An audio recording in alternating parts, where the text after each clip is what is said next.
Hi everyone, Layla here with Active Learning. So today I wanted to cover what it is to write an honors thesis or a thesis. Honors theses are basically large papers that you can write usually in the last semester of your degree.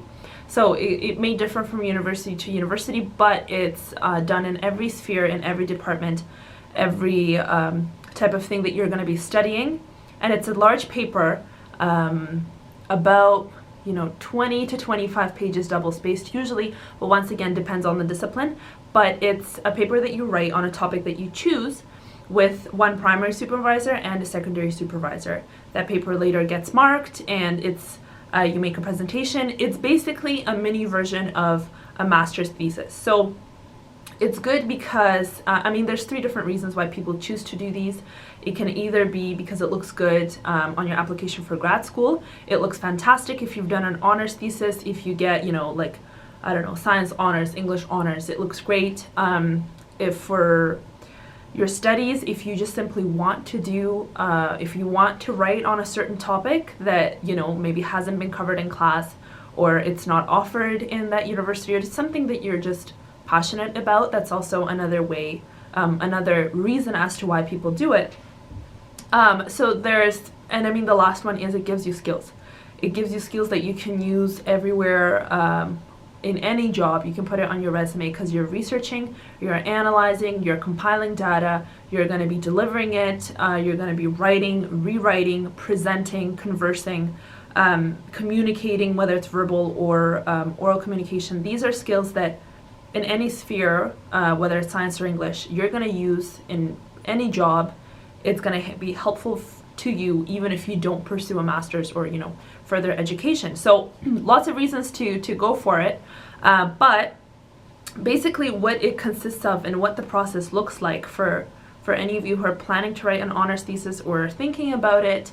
Now it's a pretty complicated time because with the way COVID is going, lots of things are moving online.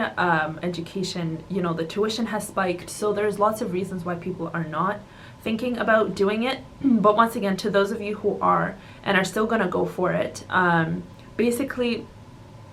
I did mine, and you have, you choose a topic that you want to work on, and it's usually the last semester of your last year, so it's about 4 months.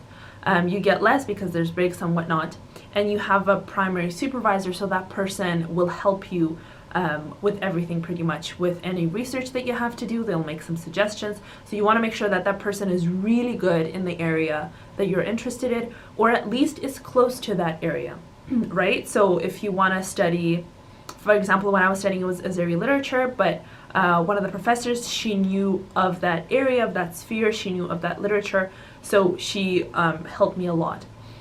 So that's your primary supervisor, and then the grading also divides. It depends on the university. So the first supervisor will give mark for one thing, the second will give for another, they'll give a common one in the end, and then you'll get your average, and that'll be your mark for your honors. Your supervisor is on your side, so you want to make sure that you choose a prof who is good at what they do, who knows the information well, but you also want to choose a person who's genuinely a human being with whom you can spend that time, because you're going to be spending a lot of time together, whether it's in person or now online. You're going to be emailing back and forth, so you want to pick a person whom you genuinely like. If you get an ass of a prof or of a supervisor, you're not going to enjoy your time, and even if your paper ends up being good, you won't feel that process of thinking and rethinking and analyzing and talking over. That's a whole other experience that you rarely get. So that's your primary supervisor, and just kind of some tips as to choosing who that will be. And then the secondary supervisor is basically there to make sure that your information is not biased, because your supervisor will be on your side. So whatever you say, they will obviously agree with because they've helped you create it.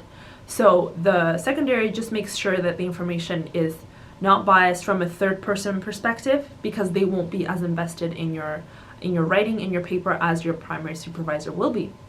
And then what the process kind of looks like, it might differ slightly for depending on what sphere you're working on.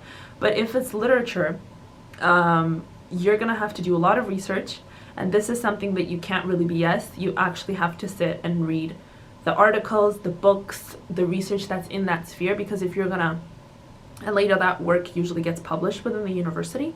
So if you're gonna publish a work, you wanna make sure that it's good, you wanna make sure that it's valid. And if you're proving something, you gotta argue it well. So you need to know what is out there, what is in your field, to be able to argue yourself. If it's your work, you need to know your work inside out before you even start thinking about what you want to write.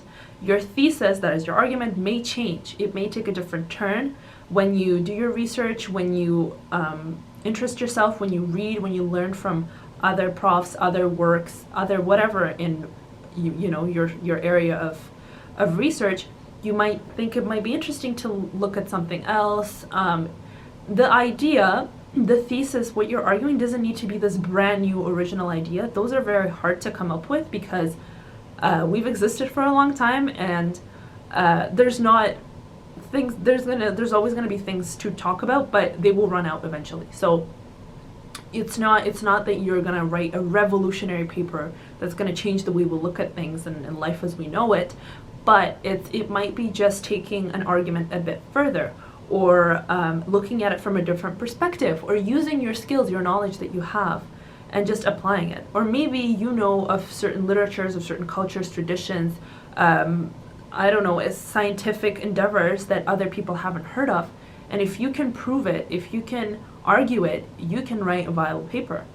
So it'll be, at the beginning it might feel a bit overwhelming because you don't really know what you want to work on. You have a vague idea of what you're interested in, but you don't really know what you're arguing specifically. And that's where your primary supervisor comes in. They will kind of guide you along the way. So you want to make sure that you have a relationship with that person, that they know you as a writer and as a person, because that matters a lot. Because during that process, it's just like any normal school semester, but plus you have that extra course.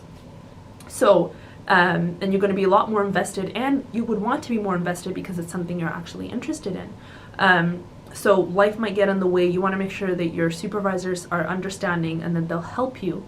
They're not simply there for the paper and to put a mark down, but they're there to actually help you grow as a human being, as a writer, as a whoever. So at the beginning it might feel a little bit overwhelming because you're still doing a lot of research, you're doing a lot of reading. You can't cheat this one through, so you actually have to put in the work. And once you've done that research, that doesn't necessarily mean that you're going to use all of it, that you're going to quote all of it. It just means that you have an idea, you have a better idea of what other people have said before you, and you can kind of orient yourself where you want to be in that spectrum of academic, articles or texts or academia in general. And then comes the writing process. This is also different from person to person.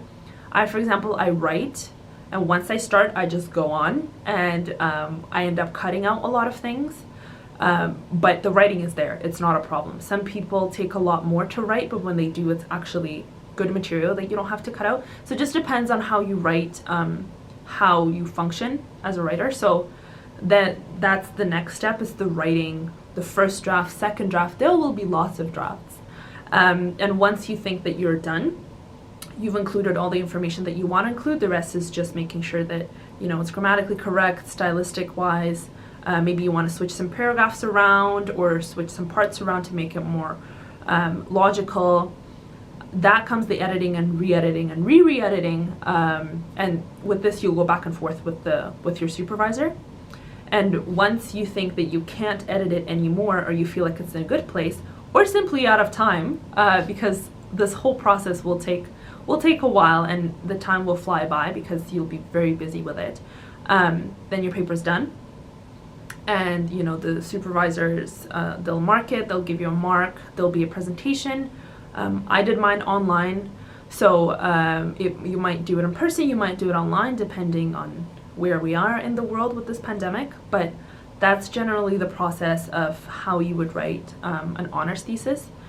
It's challenging. It's definitely challenging, to say the least. It's hard, but it's very, very rewarding in the end, because you still remember it. You remember every word of it. You have that connection with your supervisors, and it's just something that you wouldn't normally get in every university course. It's so much more than that. So yes, it's more money, it's more energy, but I think at the end of the day it's worth it, because of the things that you learned from it. So that's pretty much my take on it. Why you should do it if you can, if you have the possibilities to do it, because it'll definitely stick with you, and it will benefit you even if it doesn't look like it now.